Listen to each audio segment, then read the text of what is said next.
Latest పెట్టాము మా అందరికీ ఎలక్షన్ 2005లో తీసుకొచ్చినటువంటి ఈ పథకం పేదలకు ఒక వరం అధ్యక్ష. ఆకలి కేకలు ఉండకూడదన్నటువంటి ఆలోచనతో ఈ పథకాన్ని తీసుకురావడం జరిగింది.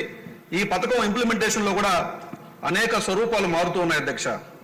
ఇందాక పుల్లారావు గారు చెప్పినట్టుగా దాదాపుగా 22 శాఖలకి దీన్ని విస్తరించడం జరిగింది అధ్యక్ష. కానీ జాబ్ కార్డుల విషయంలో ఇప్పటికీ తట్ట పలుగు పార ఉన్నటువంటి శ్రామికులకే జాబ్ కార్డు ఇస్తున్నారు. నేను చిత్తూరు జిల్లాలో 2,64,069 మంది జాబ్ కార్డు హోల్డర్ ఉన్నారు అధ్యక్ష. నేను అడుగుతున్నా, ఈ తట్ట పలుగు పార తప్ప వేరే కాంపోనెంట్స్ ఇప్పుడు పిఆర్లో రోడ్స్ చేసినా కూడా ఉపాధి హామీ నిధులతో చేస్తున్నాం. సీసీ రోడ్లైనా, స్కూల్ కాంపౌండ్లైనా, అదేవిధంగా గ్రామ పంచాయతీ బిల్డింగ్లైనా, ఆర్బీకే సెంటర్లైనా, మినీ టీహెచ్సీలైనా ఏదైనా కూడా ఈ పనులకు సంబంధించినటువంటి నిధుల్ని డైవర్ట్ చేసి చేస్తున్నాం. అయితే ఇక్కడ మనం రాష్ట్రంలో చూసుకున్నట్టయితే తమిళనాడులో కానీ కర్ణాటకలో కానీ వలస కూలీలు ఎక్కువగా ఉన్నారు అధ్యక్ష. ఎందుకంటే మేస్త్రీలుగా ఉన్నవారు ఈరోజు తమిళనాడులో కానీ కర్ణాటకలో కానీ శ్రీకాకుళం నుంచి చిత్తూరు దాకా వలస వెళ్ళి బతుకుతున్నారు అధ్యక్ష. ఈ నేపథ్యంలో నేను ఒక ప్రపోజల్ చేస్తున్నారు గౌరవ పవన్ కళ్యాణ్ గారికి, ఈ మేస్త్రీలుగా ఉన్నటువంటి వాళ్ళకి కూడా జాబ్ కార్డు రిలీజ్ చేయడం వల్ల ఈ వలసలో నివారించే అవకాశం ఉంటుంది అధ్యక్ష.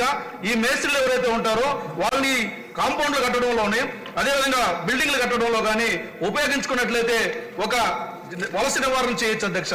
అదేవిధంగా ఎలక్ట్రికల్ చదువుకున్నటువంటి వాళ్ళు, ఐటీఐ చదువుకున్న వాళ్ళు చాలా మంది ఉన్నారు అధ్యక్ష.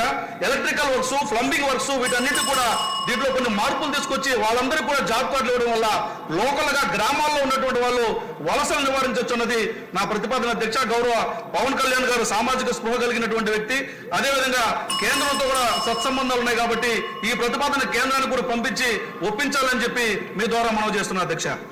పల్లె సింధూర్ రెడ్డి గారు.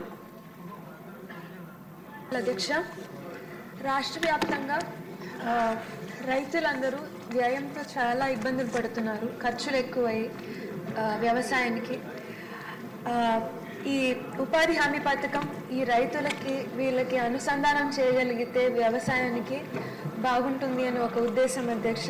ఇదేమన్నా ప్రభుత్వానికి అలాంటి ఆలోచన ఉందా అని ఒక ప్రశ్న అధ్యక్ష.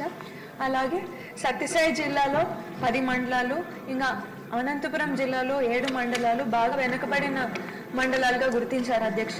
అలాగే రాష్ట్ర వ్యాప్తంగా 54 మండలాలని వెనుకబడిన మండలాలుగా గుర్తించారు అధ్యక్ష. ఈ మండలాల్లో ఈ 100 రోజులు వర్కింగ్ డేస్ కాకోకుండా వీళ్ళకేమన్నా 150 రోజులు ఇవ్వగలిగితే బాగుంటుంది అని ఒక ఉద్దేశం అధ్యక్ష. అదేమన్నా వీలు పడుతుందేమో అని మంత్రివర్యుని కోరుతున్నాను అధ్యక్ష. అలాగే ఉపాధి హామీ పథకంలో పనిచేసే వర్కర్స్కి మౌలిక సదుపాయాలు కల్పించాలని, ఏదైనా మజ్జిగ కానీ నీరు కానీ, లేదంటే అక్కడ వాళ్ళు తీసుకెళ్లే వాళ్ళ చిన్న పిల్లలకి ఏదైనా ఆయా అలాంటివి ఏమన్నా వీళ్ళకి ప్రొవిజన్స్ పెట్టగలుగుతారా అనే ఒకటి అధ్యక్ష. ధన్యవాదాలు.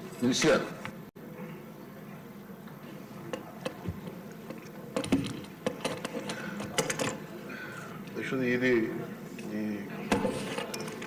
జాతీయ ఉపాధి హామీ పథకాలు ఉపాధి లేని సమాజంలో, ముఖ్యంగా రూరల్ ప్రాంతాల్లో ఉపాధి ఇవ్వడానికి నిర్దేశింపబడిన పథకం. గౌరవ సభ్యులు లేవనెత్తినవన్నీ కూడా నోట్ చేసుకున్నాం అధ్యక్ష.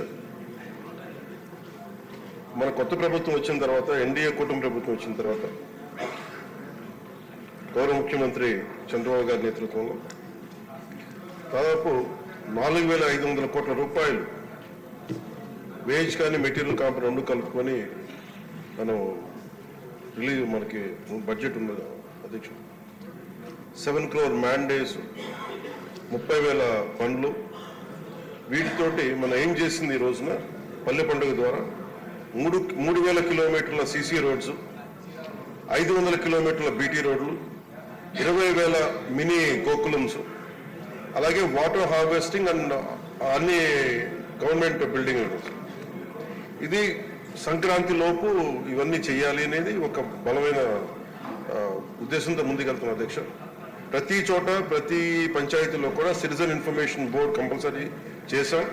అలాగే వర్క్ సైట్ బోర్డ్స్ కూడా అన్ని వర్క్ సైట్స్ చేశాం అధ్యక్ష. ఇప్పుడు గౌరవ సభ్యులందరూ కూడా ఒక్కొక్కరిగా చెప్పిని చూస్తే ముఖ్యంగా మన ఇప్పుడు అనంతపురం నుంచి గౌరవ సభ్యురాలు చేస్తుంది మౌలిక సదుపాయాలను కల్పిస్తామా అక్కడ పనిచేసే ఉపాధి హామీ కూలీల కంటే ఖచ్చితంగా అది ఈ యాక్ట్లో ఉంది అధ్యక్ష. అది గత ప్రభుత్వం అన్ని వ్యవస్థల్ని అస్తవ్యస్తంగా చేసినట్టుగా ఇందాక పత్తిపాటి పుల్లారావు గారు కూడా చెప్పింది. దాదాపు కొన్ని 13,000 కోట్లు దారి మళ్లించారు. చాలా అసలు పని లేకుండా చాలా మందికి పని కల్పించినట్టుగా కల్పించి చాలా అవకతవకలు జరిగినాయి అనేది చాలాసార్లు నేను రివ్యూ చేస్తామంటే బయటకు వచ్చిన అంశాలు అధ్యక్ష. అలాగే వీటిని ఆ దారి మళ్లించిన నిధులు ఏమైపోయినాయి వీటి మీద కూడా ఒక రివ్యూ చేస్తా ఉన్నాం. కానీ చాలా కొంచెం లోతుగా వెళ్లాల్సిన అవసరం ఉంది. అలాగే మౌలిక సదుపాయాలు కల్పిస్తారన్న ప్రశ్నకి మటు ఖచ్చితంగా కల్పించే ఉంది. ఎందుకంటే ఇది మానవతా దృక్పథంతో చేయటమే కాదు, ఇది రూల్లో ఉంది. ఇది వాళ్ళకి కావాల్సిన మెడికల్ కేర్ కానీ వాళ్ళకి కావాల్సిన కనీసం తాగునీటి మనం ముఖ్యంగా మజ్జిగ ఇలాంటివి వీటితో పాటు. అలాగే గౌరవ సభ్యురాలు అడిగినది ఏంటంటే వాళ్ళ పిల్లలకి ఏదన్నా పని చేసుకోవడానికి ఏదైనా మన నర్సరీ లాంటిది ఏదైనా పెట్టగలరా చూసుకోవడానికంటే అది మన పరిధిలో వస్తుందో లేదో చూడాలి అధ్యక్ష. ఖచ్చితంగా దాన్ని మానవతా దృక్పథంతో లేదంటే రూల్ లేకపోతే దాన్ని అప్లై చేసేలాగా మనం అధికారులతో మాట్లాడుతాం అధ్యక్ష. అలాగే లేని పక్షంలో ఖచ్చితంగా దాన్ని కేంద్రం దృష్టికి తీసుకెళ్తాం అధ్యక్ష. అది చెప్పాలి, ఇంకా అవ్వలేదు ఎందుకని మీరు ఇన్ని అడిగారు. అలాగే జాబ్ కార్డ్స్ లో అవకతవకల్ని ఖచ్చితంగా పరిశీలిస్తాం అధ్యక్ష. అలాగే GO number 646 issued on 15/11/2024 to release all the irrational ఇందాక ఇది పత్తిపాటి పుల్లారావు గారు అడిగిన ప్రశ్నకి అధ్యక్ష. GO number 646 issued on 15/11/2024 to release all the irrationally deducted payments amounting to 331 crores by the previous government. అలాగే ముందుగా మొదటి సభ్యులు అడిగింది ఏంటంటే నరేగానే ఇది మొత్తానికి అప్లై చేస్తారా ఇది అని అనుకుంటే MNREGA basic it's demand based work అధ్యక్ష. ఇది 100 రోజులు ఎవరికైతే పని కావాలో కాకపోతే ఇది ఏంటంటే స్కిల్ బేస్డ్ కాదు, ఇది పూర్తిగా ఇది labour based. It is not mandatory but demand driven. So ఎవరైతే 100 రోజులు మాకు పని కావాలి అని వాళ్ళకి హక్కు అయితే 15 రోజులు ఇవ్వలేకపోతే వాళ్ళకి మన కాంపెన్సేషన్ కూడా పే చేయాలి. అలాగే ఇంకొక ప్రశ్నకి అధ్యక్షుడు సపోర్టింగ్ ఇప్పుడు మనకి వ్యవసాయ ఆధారిత పనులకు కూడా దీని అనుసంధానం చేస్తారా అంటే వీఆర్ సపోర్ట్ ఇది supporting agriculture and allied activities is a priority for NREGA. జాతీయ ఉపాధి హామీ పథకానికి ఖచ్చితంగా దీన్ని అనుసంధానం చేయాలన్నది కూడా మా ఉద్దేశం. దాని ప్రకారం ముందుకు తీసుకెళ్తాం అధ్యక్షుడు.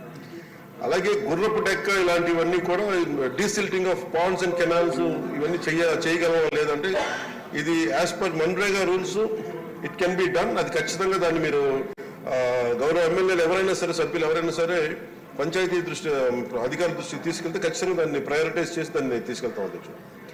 అలాగే డిస్ట్రిక్ట్ ఎలా యూనిట్ చేయాలి అంటే district as unit is decided by the government of India, not by the government of Andhra Pradesh.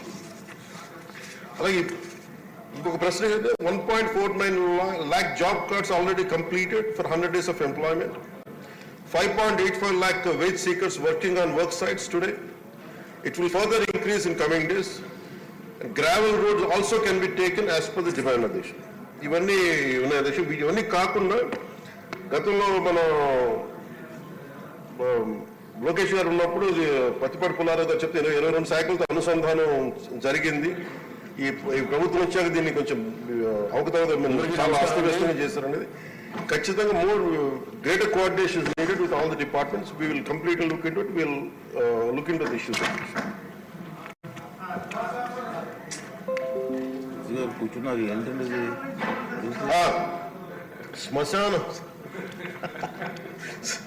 శ్మశానం అనేది ఎదురు మాది హిందూ శ్మశాన వాటికి కావచ్చు, ముస్లిం కావచ్చు, క్రిస్టియన్ వాటికి కావచ్చు. ఖచ్చితంగా ఇది నేను కూడా పర్సనల్గా తీసుకున్నాను.